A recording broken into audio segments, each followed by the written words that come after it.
c'est à ce moment-là, c'est dans l'été 2019 que tout se met en place. Bonjour à tous, Bonjour. bienvenue Jimmy. Bienvenue. Alors aujourd'hui dans cette vidéo on va parler d'un sujet qui est l'histoire de Calliope. Donc ça va être une sacrée rétrospective parce qu'on va revenir sur plusieurs années en arrière. On va revenir au final jusqu'en 2015.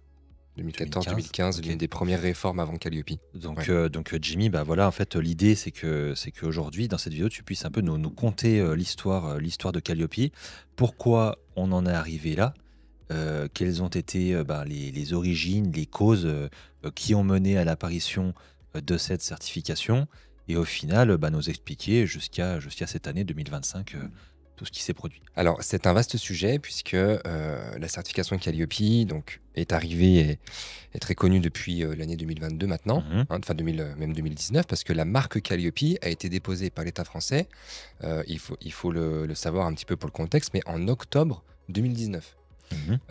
Donc, bon, il y avait déjà tout un socle réglementaire qui est arrivé en septembre 2018. Et si tu veux, en fait, moi, j'ai un peu vécu tout ça, parce que moi, si tu veux, je me suis mis à mon compte en 2016, en tant que centre de formation, en tant qu'organisme de formation. Donc, j'étais formateur indépendant à la base, donc je déclarais ma micro-entreprise. J'ai travaillé comme sous-traitant quand je suis arrivé sur ce marché-là. Donc ça, c'était en 2015. Donc toi, en fait, 2015-2016, là, tu mets les deux pieds dedans et tu découvres le milieu donc, de la formation, mais en plus de ça, le milieu des financements dans la formation. Et moi, si tu veux, quand j'arrive dans ce milieu-là, fin 2015, début 2016, j'arrive en fait dans un marché qui est déjà un petit peu bousculé par une première réforme du Code du travail qui a eu lieu fin 2014, début 2015, qui est venu en fait mettre déjà un premier grain de sel dans la machine des financements de la formation professionnelle, puisqu'il y a eu un avant et un après 2015. Avant 2015, très clairement, c'est le Far West. Ça veut dire que n'importe qui pouvait monter son centre de formation, obtenir un numéro de déclaration d'activité, et en fait, tu avais besoin que de ça. Et puis tu avais ton numéro, donc tu allais demander des ton dossier. financements. Tu faisais en fait ton dossier en préfecture, tu avais ton numéro. Derrière, tu pouvais faire des conventions de formation et tu étais remboursé par les OPCO et tu te faisais du business. Voilà. Il y a eu beaucoup d'abus. Il y a eu des consultants du dimanche, comme on les voit souvent sur LinkedIn, les mecs qui sont consultants experts en formation professionnelle. Lundi, ils sont formateurs. Le mardi, ils sont consultants. Et le mercredi, ils sont coachs. Tu vois. Mais au final, quand tu regardes leur chiffre d'affaires, ils font 100% d'activité en formation. Parce que ces mecs-là, en fait, pendant 20 ans, ils se sont gavés à prendre en fait, l'argent de la formation pour leurs activités de conseil, de coaching. Et puis derrière, c'est ce que souvent, il nous arrivait de voir au tout début de l'activité Calliope. C'était des personnes qui nous disaient « je fais du conseil et de la formation », mais qui déclaraient tout en formation. Et si tu veux, alors, bon, ils en ont profité, très clairement, mais c'est un peu à cause d'eux, au final, que Calliope est arrivé aussi, parce qu'il y a eu beaucoup d'abus, il y a eu beaucoup d'argent qui a été mis sur la table année après année. Il y a eu des fonds aussi européens, tout plein de choses. Et à un moment donné, c'est aussi l'Europe qui a mis le point sur la table en disant nous, il nous faut des garanties sur les financements de la formation, parce qu'on ne sait pas où ça part. On ne sait pas à qui ça part, on ne sait pas où ça part. Ça part trop facilement. Voilà. Il y a eu un peu cet aspect vanne ouverte. Il y avait pas de contrôle, quoi. Du moins très peu. Aucune maîtrise. Quand tu regardes les chiffres, et voilà. Et aussi, ce qui jouait pas aussi en la faveur des contrôles, c'est qu'il y avait énormément d'acteurs. Les financeurs s'appelaient auparavant les OPCA, les OPCA. C'est les ancêtres de nos fameux OPCO actuels. Et ils étaient bien plus. Tu en avais plus d'une vingtaine, maintenant c'est passé à 11 OPCO, mais avant tu en avais bien plus, et donc chaque OPCA avait son dispositif de financement, ses règles aussi en matière de prise en charge d'une formation, et tout ça complexifiait un petit peu la chose. Et donc, première réforme en 2015. Alors moi, je l'ai pas vécu cette réforme, enfin du moins je suis arrivé quelques mois après sur le marché, et je suis arrivé un petit peu avec un regard neuf, et quand je me suis aperçu que finalement, alors je travaillais en sous-traitance, j'avais un réseau d'organismes avec qui je travaillais, alors je faisais de la formation en bureautique, en marketing digital, en création d'entreprise, et à un moment donné, j'ai voulu moi diversifier mon activité et travailler en direct pour des entrepreneurs, pour des indépendants, pour développer leur activité, par exemple pour des commerçants. Je travaillais beaucoup avec des petits commerçants qui étaient assez éloignés du marketing digital, des pages Google, des pages Facebook et autres, et je les formais sur ces outils-là. Et donc je me renseigne et je me dis, bah ok, alors pour pouvoir être référencé et pour pouvoir, auprès de chaque OPCA, et bah, faire une demande, de prise en charge de ma formation, ou pour que mon client puisse le faire, lui directement, il faut que je sois référencé sur une plateforme qui s'appelait à l'époque le Datadoc. OK?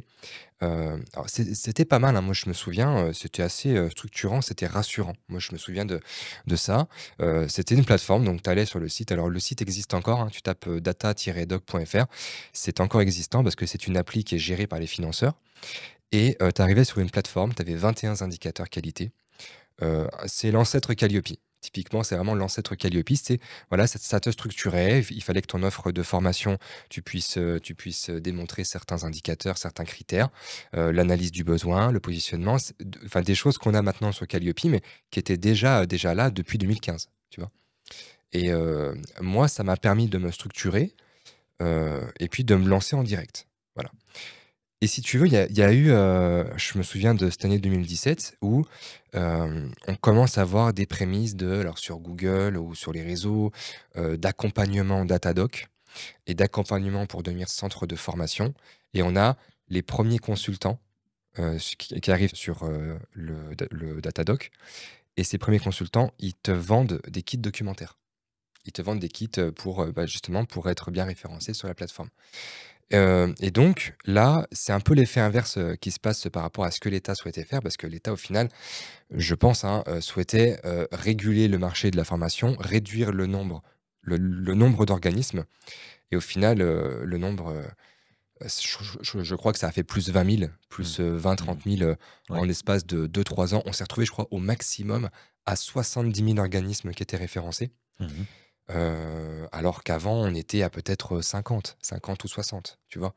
Donc il y a eu un effet d'aubaine, et donc quand tu as compris ça, tu as compris qu'en fait, tu as la première réforme de 2015 qui arrive aussi avec la création du CPF. Alors le CPF arrive en 2015, mais l'application Mon compte formation telle qu'on la connaît aujourd'hui, avec, les fonctionnements de moteurs de recherche en Mmh. ligne et autres, arrive en 2019. 2019, ouais. Mais voilà, et si tu veux, il y a quand même un effet d'aubaine sur le marché de la formation pro, très clairement.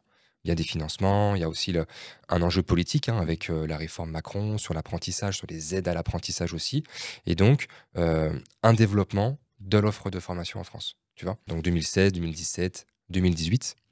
Et là, 5 septembre 2018, la loi pour la liberté de choisir son avenir professionnel. Alors une loi complète, hein, une jolie loi quand même qui intègre pas mal de choses, pas mal d'éléments.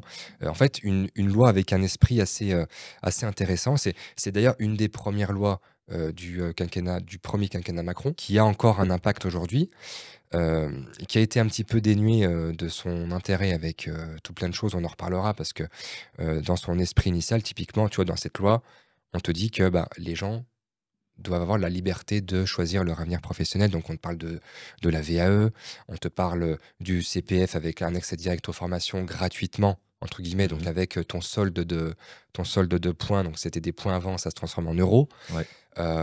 Maintenant, tu as le reste à charge au CPF. Mmh.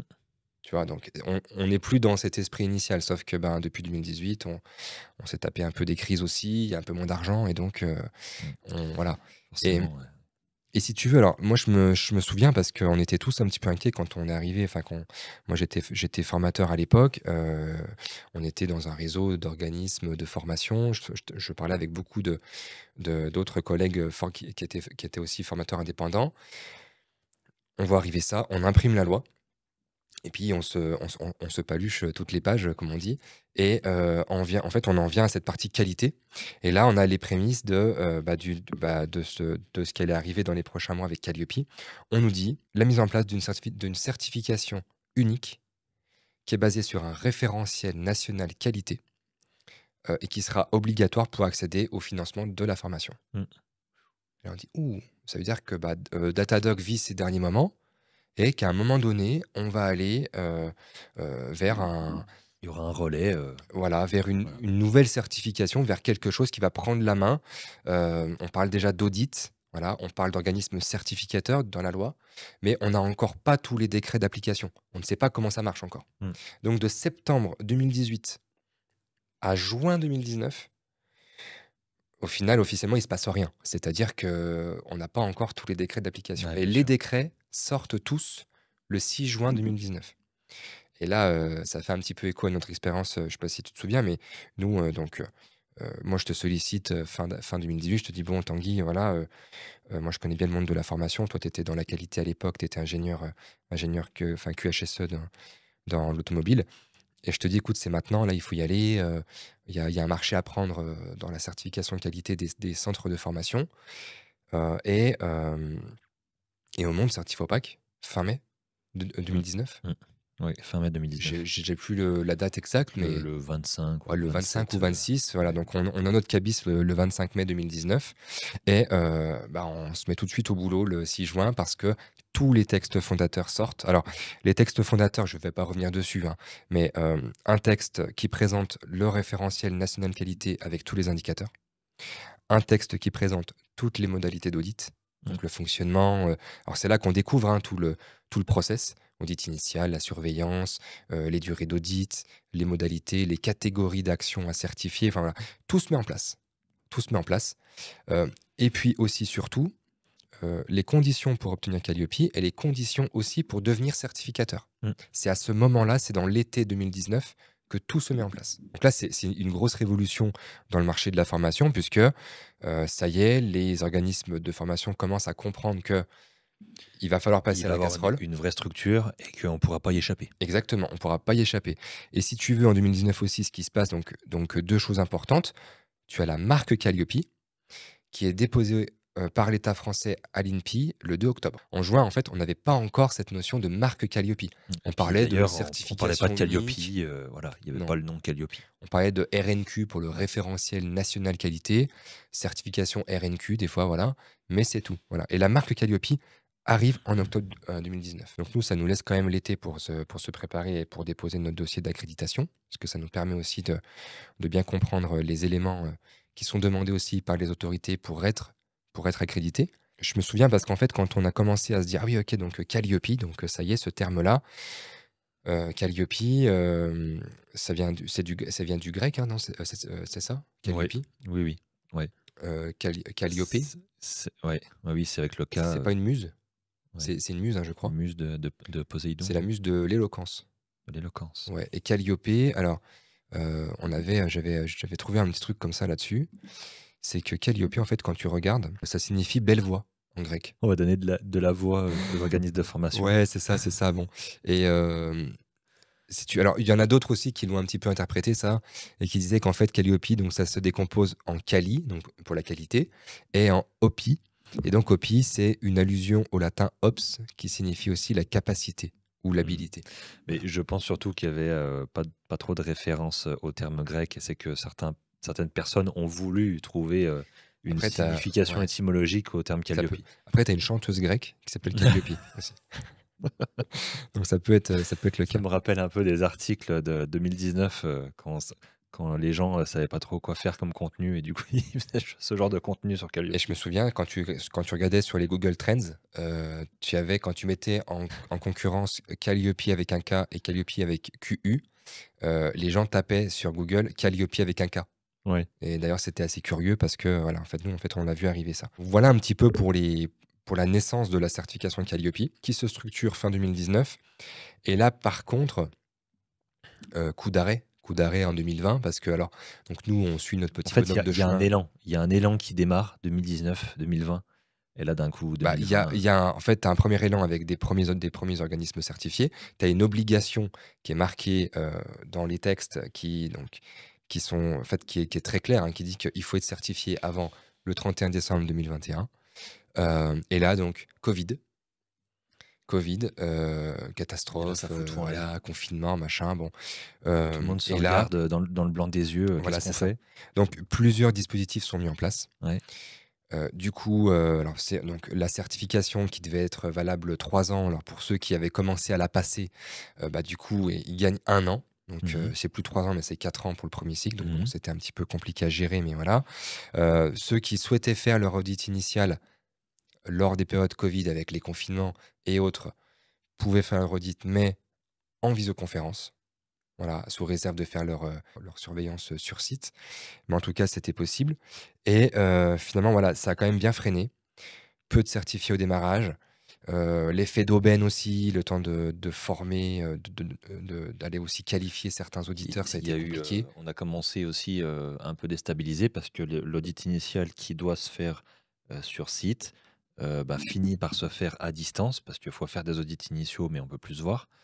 Et donc ça suscite de nouvelles règles parce que ça veut dire que si ça a été fait à distance en initial, il faut le faire sur site en surveillance. Mmh mh. Donc il y a toute cette articulation à gérer et ce reliquat qui va un petit peu durer, bah, 2022-2023 et ça va vraiment au final, le cycle de vie normal de Calliope commence vraiment à prendre forme en 2023. Mmh mh.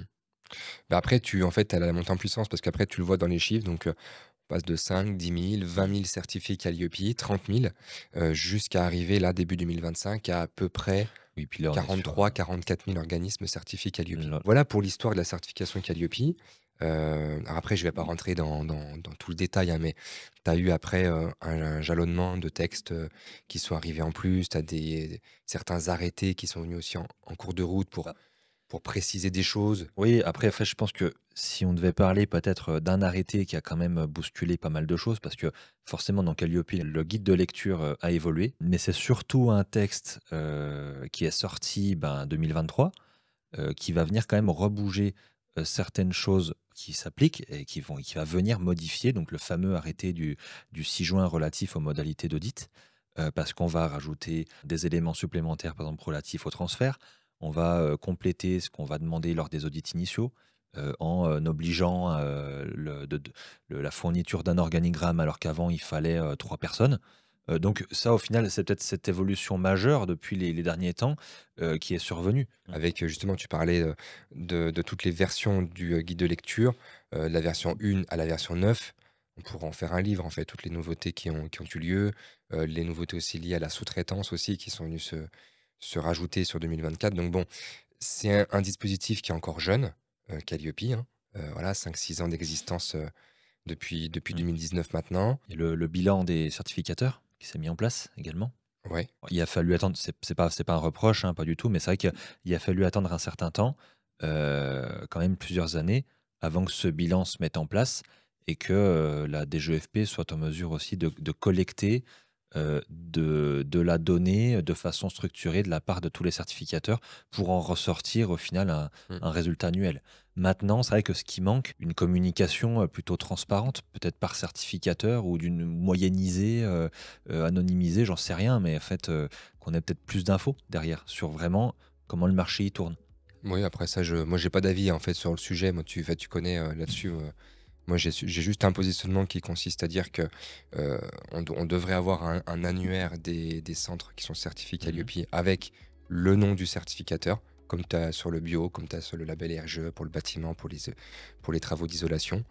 Calliope mérite ça, je pense, parce qu'à 44 000 certifiés, tu peux pas faire l'impasse. Mmh. Comme les diagnostiqueurs immobiliers, quand tu vas faire un DPE, quand tu vas vendre ta maison, c'est pareil, tu es en droit de savoir qui l'a certifié. Voilà. Mmh. Calliope, forcément, ça va encore évoluer. Il y a 2 nouveautés qui pourraient peut-être nous surprendre, d'ici fin 2026. C'est peut-être éventuellement l'émergence de ce Calliope Plus, mais qui sera peut-être orienté sur les CFA.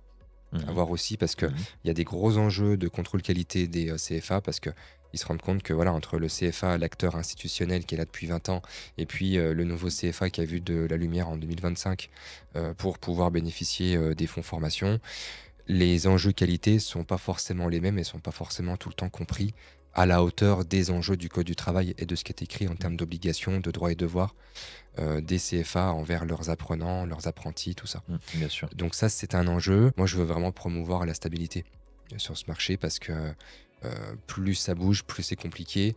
On l'a encore vu dans une autre vidéo où on parlait justement des contrôles là qui vont arriver en 2025 au CPF, Mmh. qui viennent en doublon de ce qui est déjà fait sur Calliope. Donc c'est des mauvais signaux pour moi sur ce certificat Calliope. Merci en tout cas pour ton partage.